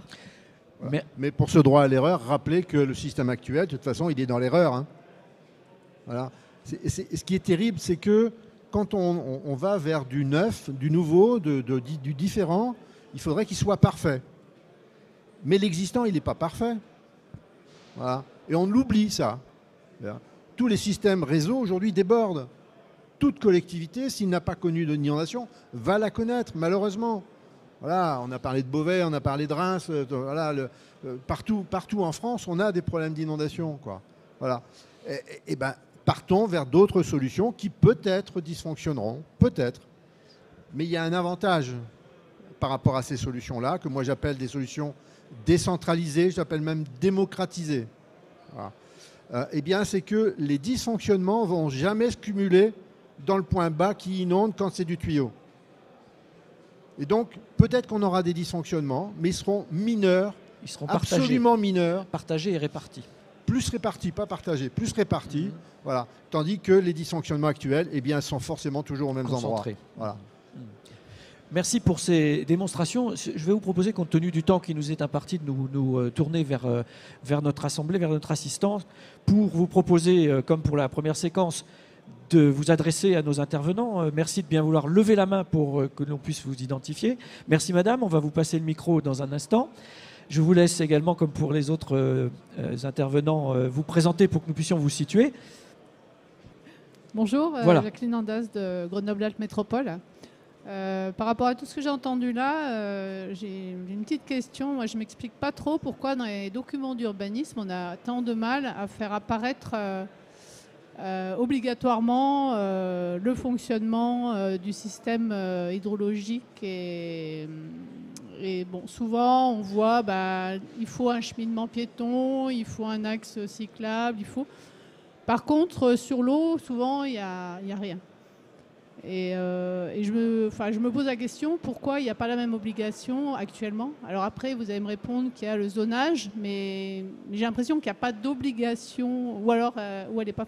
Et de la même façon, dans les études, souvent, on a des tas de volets, mais pas forcément un volet identifié hydrologique. Donc voilà, je me pose la question, parce que par rapport à tout ce partage, tout le monde est bien convaincu de tout, mais dans les documents de base, souvent, il n'y a pas d'obligation de se poser les bonnes questions au départ. Quoi. Oui, je me posais la question, je ne sais pas si ça va dans le même sens que la vôtre, madame, mais comme M. Nalin disait tout à l'heure, il n'y a pas d'interdiction, beaucoup de choses sont autorisées, sont permises, mais je me posais la question, à contrario, où est-ce qu'on en est des obligations ou d'une certaine coercition pour orienter les choses? Je ne sais pas si ça existe ou si c'est en projet. Je vous laisse, Jean-Jacques Herrin, nous dire ce qu'il en est. Répondez, bien sûr, prioritairement à la question de madame. Hein. Je vais vous faire un scoop. Je vais vous faire un scoop. Aujourd'hui, très clairement, et je pèse mes mots, 90% des autorisations d'urbanisme sont illégales. Parce qu'elles ne respectent pas un document qui est de portée nationale ou régionale, qui est le SDAGE, avec une déclinaison dans les SAGE éventuellement, etc., etc. Voilà. Il y a aujourd'hui une non-maîtrise des choses, une non-application des choses alors qu'elles sont obligatoires. Voilà. Voilà. Encore une fois, la gestion à la source, la gestion intégrée et durable des eaux pluviales est une obligation réglementaire. Voilà. Sauf que ça fait 170 ans qu'on fait du tuyau. Et que le tuyau est fait par un technicien à qui on demande, comme on doit mettre le branchement en eau potable, comme on doit mettre la fibre, comme on doit mettre le gaz, éventuellement l'électricité, eh bien on aura aussi à gérer les eaux pluviales une fois qu'un projet est conçu. Il est trop tard. Voilà. Jean-Jacques, moi je voulais rajouter, tout ça prend beaucoup de temps et c'est la même question, il faut mettre de l'énergie dans la rédaction des PLU et tout ça. Nous, l'Agence de l'eau, on a des aides, Loire-Bretagne en tout cas, je ne sais pas RNC chez toi, mais on a des aides pour donner du temps à des urbanistes pour mettre l'eau dans le document d'urbanisme. En tout cas, pour mettre la gestion intégrée. Il faut commencer par des documents réglementaires. Le SDAGE, on en fait déjà depuis 15 ans, quelque chose, mais un document d'urbanisme, ça change tous les 10 ans. Ça dépend du SCOT, etc. Enfin, il y a une cascade très longue. Ça fait partie du boulot qu'il y a à faire pour les animateurs. Je pense qu'ils y travaillent, à rédiger des OAP, etc. Et nous, on peut aider une assistance là-dessus, d'ailleurs, hein, parce que ça ne s'improvise pas. Mais c'est comme le reste, il y a du boulot à faire pour mettre l'eau dans les documents d'urbanisme et changer les pratiques. Et je pense que c'est intéressant de se dire que c'est le boulot des acteurs de l'eau et non pas des acteurs de l'urbanisme de faire ça. Donc d'aller vers eux, il faut qu'il y ait une écoute. Donc on est à nouveau dans une espèce de co-construction. Et j'imagine que Mélanie pourrait dire la même chose puisqu'elle porte avant tout ce qui est biodiversité. C'est pareil, la place de la biodiversité ou de la nature en ville dans les documents d'urbanisme, là aussi on est dans la co-construction. Donc on voit bien tout l'enjeu de l'approche pluridisciplinaire et des moyens humains dont on a besoin pour coordonner, interagir et travailler ensemble.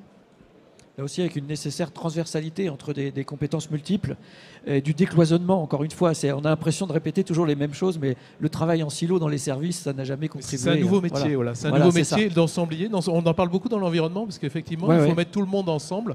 Aujourd'hui, le problème d'environnement, c'est le problème de chacun d'entre nous, en fait. Hein. Il faut changer toutes les pratiques, etc. Et puis, il y a plein de connexions objectives. Enfin, on parlait de trame bleue, trame verte, etc. Il y a énormément de connexions entre les différents sujets. Y avait-il une autre main qui se serait levée entre-temps pour poser une question ou faire part de vos propres retours d'expérience ou témoignages? Madame Caron, je vous en prie. On va vous repasser le micro. Pour ceux qui ne vous auraient pas vu intervenir en début, je vous laisse vous représenter très rapidement.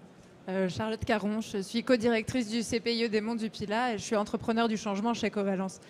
J'ai forcément envie de répondre par rapport au réseau et le donner à voir. Évidemment, donner à voir. Et dans le cadre d'un réseau, en psychologie sociale, on va parler du pair à pair. C'est-à-dire que si moi j'arrive avec ma casquette d'expertise, Charlotte Caron, accompagnatrice du changement, mon message ne sera pas aussi bien reçu, entendu, que si c'est deux animateurs de gestion intégrée des eaux pluviales qui échangent entre eux sur leurs pratiques. Voilà, juste pour... Quelquefois, il faut aller voir la collectivité d'à côté, d'ailleurs, enfin une collectivité ailleurs, d'ailleurs, ça marche aussi. C'est ça, on parlait des cours Oasis tout à l'heure. Le projet à Paris a démarré avec un voyage d'études. Il y a 40 personnes qui sont allées en Belgique, qui sont allées voir d'autres pratiques, qui se sont nourries, qui ont vécu de l'humain ensemble, qui ont versé en collectif toutes leurs problématiques et leurs enjeux. Et évidemment, ce besoin d'animation nécessaire pour mettre tout le monde autour d'une table. Monsieur Hérin ? Oui, juste pour rebondir et compléter, enfin pas compléter, mais aller dans le même sens, voilà, de pair à pair, c'est hyper important. Et notamment, ce sont des choses que l'on fait dans nos activités d'Adopta, c'est que l'élu parle aussi à l'élu. Voilà, le technicien au technicien, le technicien voirie au technicien voirie. C'est hyper important parce que voilà, les freins sont aussi de dire mais mon monde à moi, c'est pas celui des autres. Et quand on parle entre soi, il y a aussi une écoute, quoi. Alors, elle n'est pas suffisante, il faut ouvrir aussi aux autres. Hein. Je ne suis pas en train de dire qu'il faut rester en silo, hein, surtout pas. Mais voilà. Ouais. Alors peut-être, si je peux me permettre, peut-être revenir sur ma diapo. Je voudrais juste faire un petit commentaire d'une opération d'une opération qui a été réalisée. Alors pourquoi celle-là tout simplement pour vous illustrer le besoin de travail en réseau, de travail tous ensemble. C'est une opération qui a déjà une dizaine d'années, qui est un musée archéologique qui a été réalisé à Douai, dans un secteur hyper défavorable. Il y a une nappe perchée, on est sur des perméabilités à 10-7, et on ne rejette pas une seule goutte d'eau en dehors de la parcelle. Et tout ça grâce à quoi ? Eh bien, une somme de solutions, et pas une solution, une somme de solutions. Vous voyez qu'il y a un bâtiment, il y a une toiture, elle est en pente, mais elle est végétalisée. Vous avez des parkings perméables, vous avez des noues. Tout cela est interconnecté de façon à ce que finalement, il y ait une mutualisation des choses. Voilà. Et donc, ce n'est pas une solution, ce n'est pas deux, il y en a plusieurs, il y en a 3, 4, 5. Voilà. Et tout ça fonctionne très bien. Et pour réaliser ça, clairement, il faut se parler. Et il y a plein de bénéfices pour la biodiversité, et pour le rafraîchissement, etc. En fait, il faut aussi valoriser les gens sur je fais une route, mais elle sert à autre chose que faire de la route. Je fais un espace, espace vert, etc.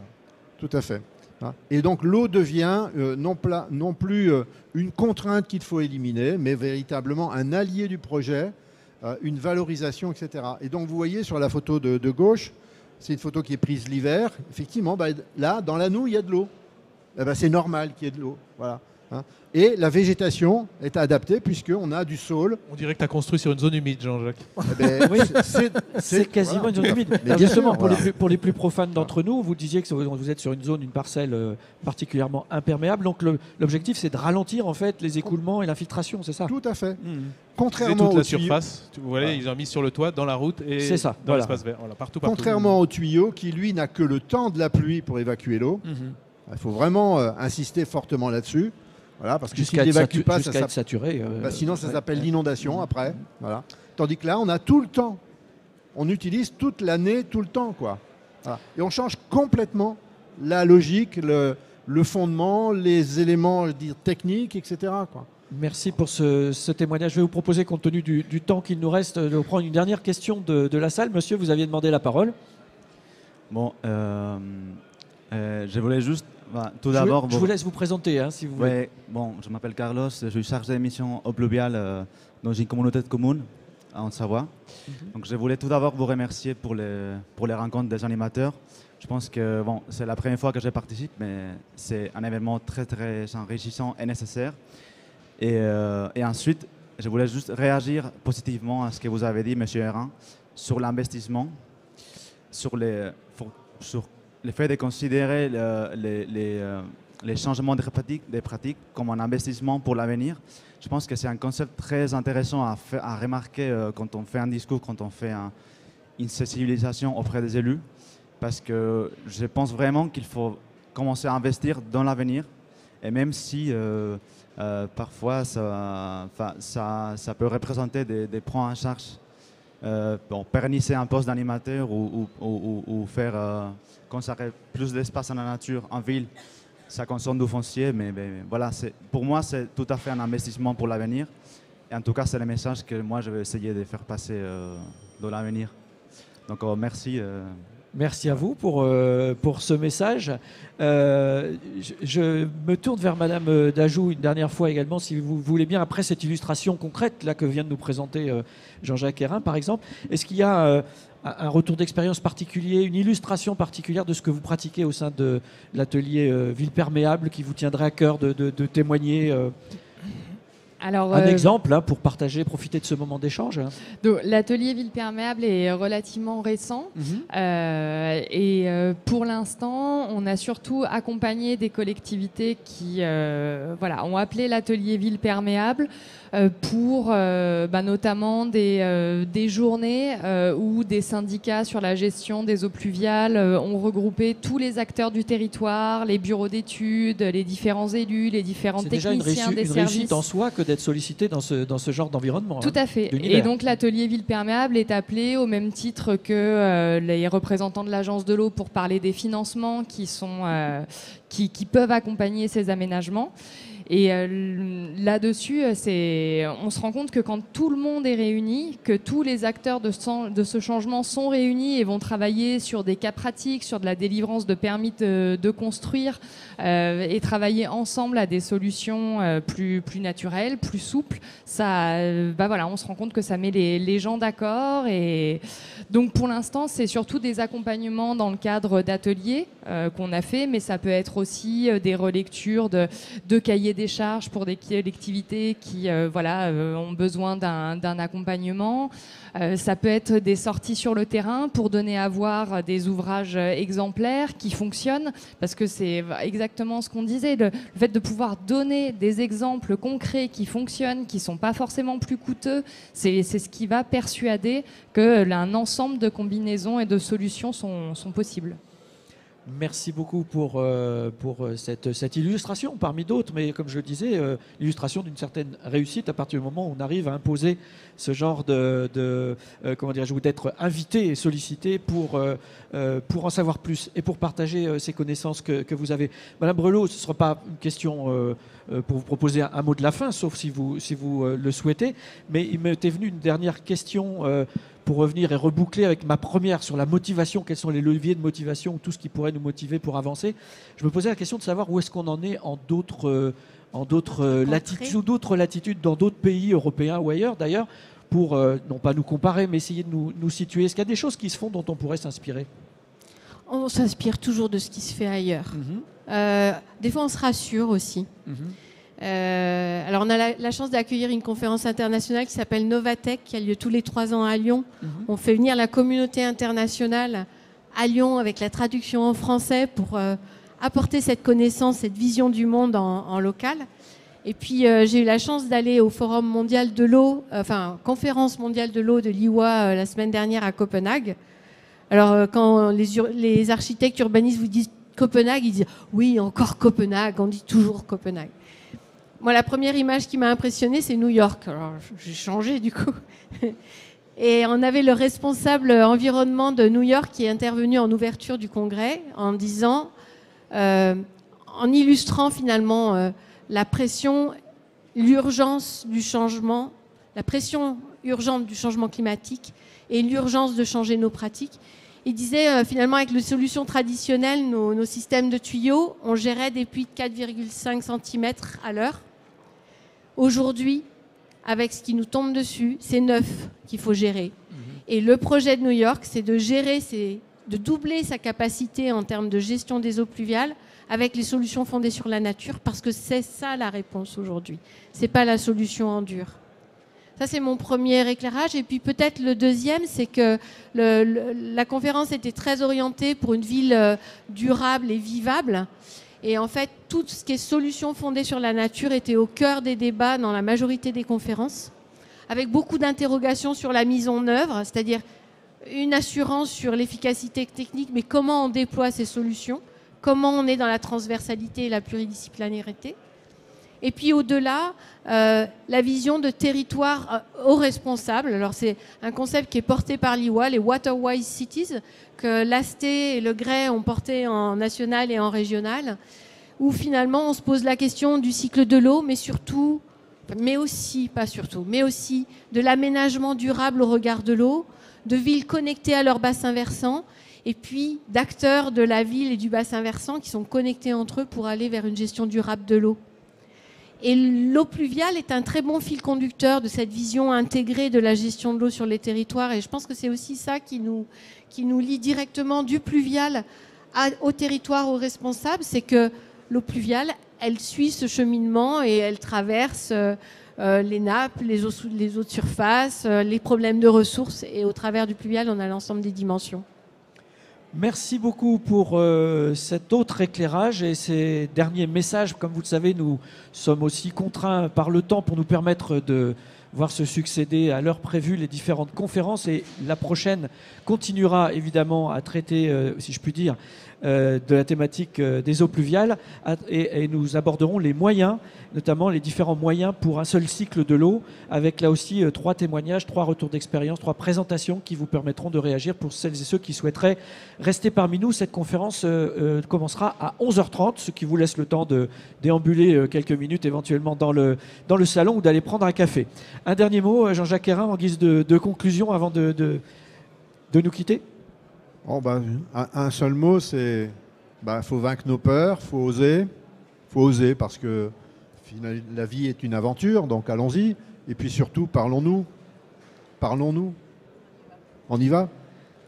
Merci beaucoup pour vos encouragements et merci pour vos applaudissements à l'attention de nos intervenants. Madame Dajou, Monsieur Nala, merci, Madame Brelot et Monsieur Hérin. Bonne fin de journée à toutes et tous, et à tout à l'heure pour celles et ceux qui restent parmi nous pour la suite de ces conférences, avec une nouvelle suite de 3 présentations suivies d'un échange, un temps d'échange qui vous permettra encore une fois d'intervenir et de contribuer aux réflexions. 3, 2, 1.